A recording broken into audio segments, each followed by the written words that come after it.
So, you're thinking about starting a Pokemon card business, or maybe you just want to be on this journey with me. But in this series, we're going to be starting a Pokemon business from scratch, essentially. We've been on YouTube here for about 3 years and been doing rip and ships for about 1.5 years, and it's been going very well.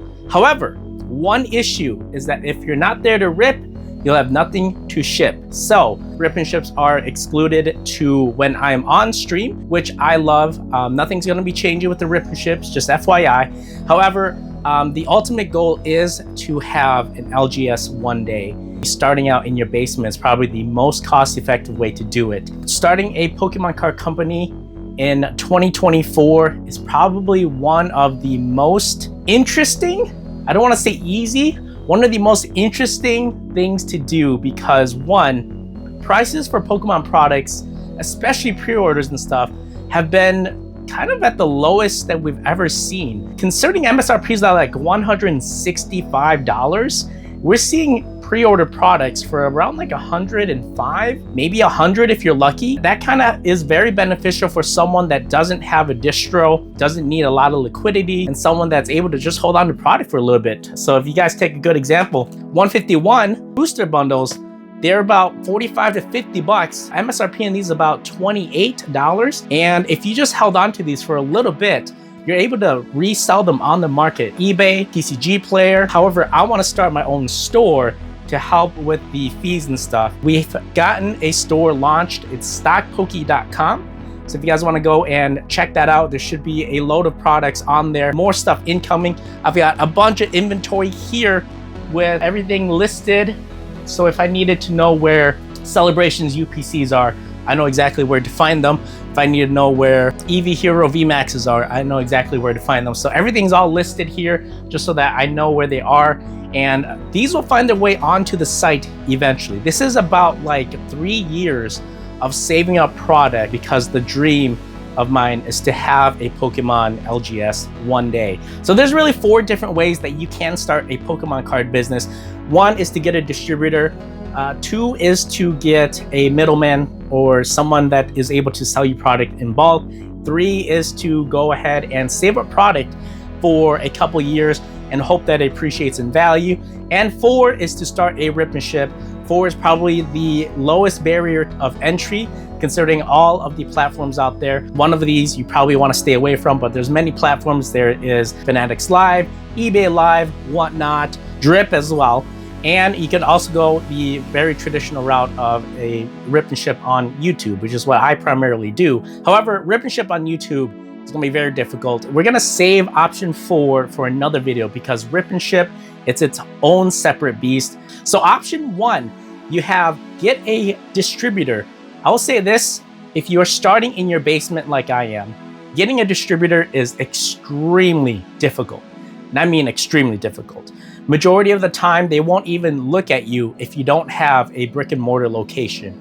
And that makes sense, because brick and mortar, they want to support the LGSs. That's because they have overhead, they have a lot of utilities they have to pay for, rent, and they have the traffic of people going in their shop. Usually, unless you've got a bunch of money to flash to your distributors, you probably won't be able to get one right away. So we're kind of stuck with either option 2, 3, or 4. And again, option 4 we'll talk about in a separate video. Option 2 is to get a middleman, someone who does have a distributor, and you're able to source product from them. This could be your local LGS. This could be another LGS online that's offering to do services like that.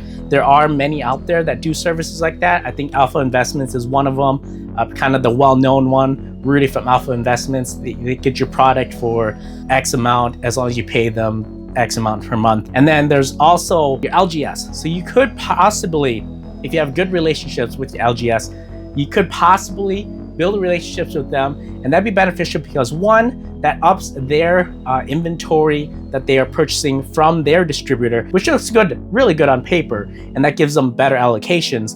And 2, they can sell it for you at a little bit upcharge than MSRP, so they're not necessarily losing money on it, they are making sales. So you can try to do something like that. Obviously, you have to have a really good relationship with your LGS before you even mention it. So just bear that in mind. Don't go into a brand new LGS and be like, hey, I want to start a business with you. They will like, get out. Option 3, Probably the most risky and the most patience that you have to have is to buy product. A lot of this was bought online at MSRP. This probably won't be a lot of people because patience is a virtue. You do have to be very patient when it comes to buying product and holding on to it. Finding good deals online and then capitalizing on that. As long as you don't need the liquidity, this is an option that you can go. This is the one that I'm doing, getting a lot of stuff online at some good deals and then holding on to it until it appreciates in value and then selling it at a later date. So that's what we got. A lot of stuff in here. I don't know. Where do we start? So we got 151, great example. As long as you bought booster bundles at MSRP, even at MSRP, going about $27, $28, they're going for about like $50 now, which is kind of crazy when it comes to Pokemon 151. Will there be another reprint? Who knows? But as long as you bought a bunch of it and you didn't need to sell it right now for pretty much near double the cost. You also have products like this. So Crimson Invasion used to be like 40 bucks in ETB. Now it's gone up a little bit in value and something that will be offered on the site as well. This one is a loser right here. Vivid Voltage. A lot of hype when it first came out, but you guys know what happened to Vivid Voltage. Just absolutely collapsed. The supply was just way too much. And you could still sometimes find it nowadays if you're lucky at like a Target or something like that. But that's why you got to diversify your products, have a lot of winners and some losers as well. So this will still be on the site, but I don't think anyone's going to touch it. I don't typically advise people to get Yu-Gi-Oh products, but this is Dual Power Yu-Gi-Oh. This is actually a pretty popular set. It's got a lot of value with it right now. Anything with Yu-Gi-Oh though, I am very cautious on because they normally reprint. Konami just reprints everything eventually. If you have Yu-Gi-Oh, just be very cautious, okay? I'm seeing a lot of reprints of old sets, even the one with Judgment Dragon and all of that stuff, so just be careful.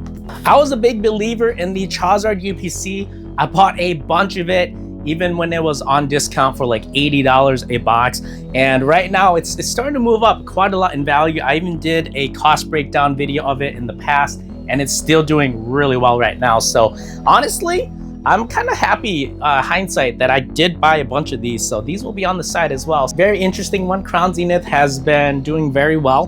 The singles are just absolutely awesome. However, because of a lot of reprints, Crown Zenith has seen a little bit of a price retracement, but I still believe in the set for the long term. I think after the Sam's Club stuff, it's gonna be very sought after. So probably not gonna be putting too much Crown Zenith product on the site, but I do believe in this product quite a lot, and I think the sky's the limit for Crown Zenith in terms of cost bases and where you can purchase the packs from. Japanese product is probably one of the best things about starting a Ripmanship. I was able to manage a bunch of good relationships with people in Japan, and I was able to source a lot of Japanese products. So we'll probably have a bunch of that on the site as well. I've got cases of Japanese 151 that I was fortunate to get at a pretty decent price compared to where we are now.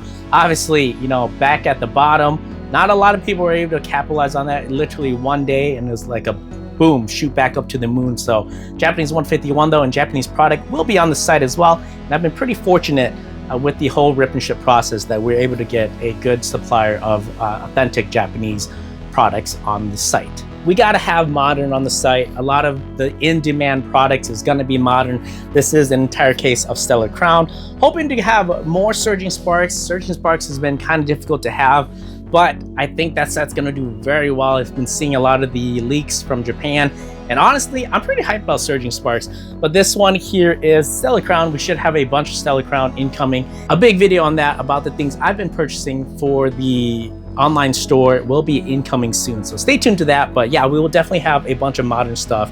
Just some final thoughts about starting a Pokemon card business. I've been planning this for quite a long time. Ever since I started the channel, I wanted to open an LGS. And if it is your dream as well, now's the time to start. Do not wait to start. You have to start now. Start building relationships, start getting to suppliers, wholesalers, distributors, whatever you can find, and start building your dream. That's what I advise you to do. If you guys are truly passionate about starting a Pokemon card business, hit that subscribe, hit that like, and I'll see you on the next video.